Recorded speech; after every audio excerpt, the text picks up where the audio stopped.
Santapan Harian Jumat 21 April 2023.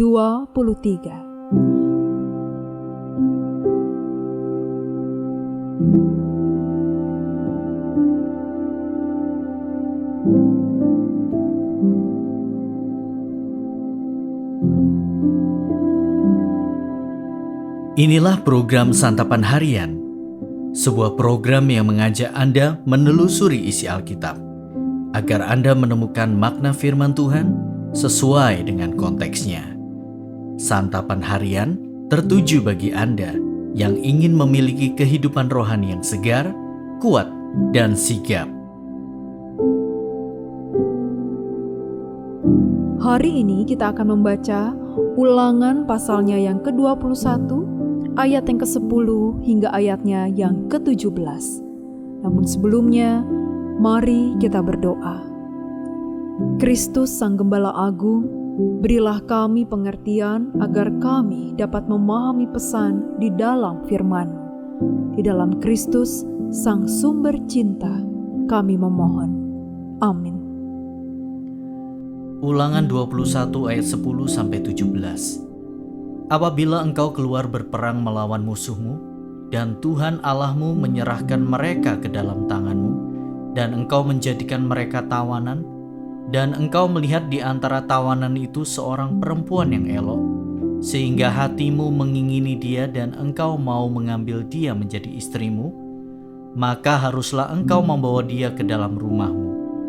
Perempuan itu harus mencukur rambutnya, memotong kukunya, menanggalkan pakaian yang dipakainya pada waktu ditawan, dan tinggal di rumahmu untuk menangisi ibu bapanya sebulan lamanya. Sesudah demikian, bolehlah engkau menghampiri dia dan menjadi suaminya, sehingga ia menjadi istrimu. Apabila engkau tidak suka lagi kepadanya, maka haruslah engkau membiarkan dia pergi sesuka hatinya. Tidak boleh sekali-kali engkau menjual dia dengan bayaran uang. Tidak boleh engkau memperlakukan dia sebagai budak, sebab engkau telah memaksa dia.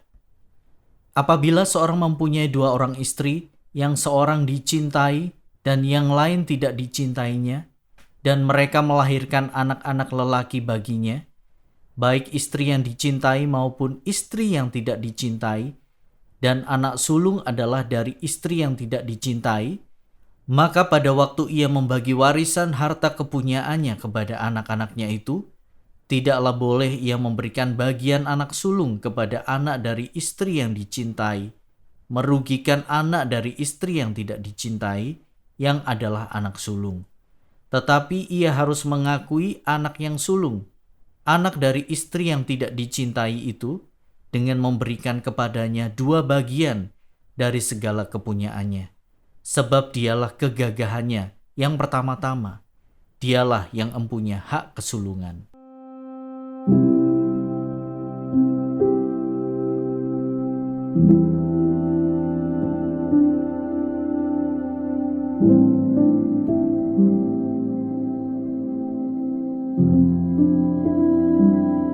Sahabat Santapan Harian, di tengah kondisi perang, pihak pemenang akan berpikir bahwa dia berhak melakukan apa saja terhadap pihak yang kalah. Maka sangat mungkin seorang prajurit yang menyukai seorang perempuan dari antara tawanan akan memperlakukan perempuan itu sesuka hatinya. Tetapi Tuhan telah mengatur supaya jika ada orang Israel yang menyukai seorang perempuan dari antara tawanan, ia harus mengambilnya sebagai istri. Ia harus memberi ruang bagi perempuan itu untuk berkabung. Lalu, kalau suatu saat ia tidak suka lagi dengan perempuan itu, ia tidak boleh menjual atau memperbudaknya. Sekalipun mereka tawanan, Tuhan memerintahkan agar umat-Nya memperlakukan mereka secara adil. Di tengah budaya yang masih melegalkan poligami, sangat mungkin seorang laki-laki berlaku tidak adil kepada istri-istri dan anak-anak mereka. Untuk itu, Tuhan memerintahkan supaya keadilan tetap dirasakan oleh istri yang tidak dicintai, dengan larangan bahwa hak sulung dari anak mereka tidak boleh dialihkan. Tidak mudah untuk selalu berlaku adil, terlebih ketika pihak yang satu merasa dirinya lebih tinggi daripada pihak yang lain. Sampai saat ini, kesetaraan martabat perempuan masih terus diperjuangkan di tengah berbagai perlakuan seksis. Seorang korban pelecehan seksual justru disalahkan karena bepergian sendirian. Seorang korban pemerkosaan justru disalahkan karena dianggap berpakaian tidak sopan. Pejabat perempuan lebih disorot karena kecantikannya, bukan karena kompetensinya. Semua itu menunjukkan ketidakadilan yang dialami seseorang semata-mata karena ia perempuan. Sebagai umat Tuhan, kita diperintahkan untuk menegakkan keadilan bagi semua orang, termasuk mereka yang seringkali dicap sebagai pihak yang lemah. Perintah Tuhan kepada orang Israel menegaskan keadilannya yang berlaku bagi semua manusia. Siapakah yang selama ini kita pandang sebagai pihak yang lebih rendah daripada kita? Dengarkanlah perintah Tuhan dan wujudkan keadilan bagi mereka, karena laki-laki dan perempuan sama di hadapan Tuhan. Mari kita berdoa.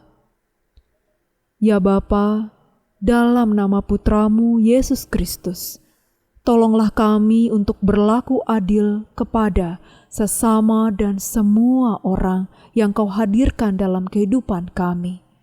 Dalam nama-Mu Kristus, kami berdoa. Amin.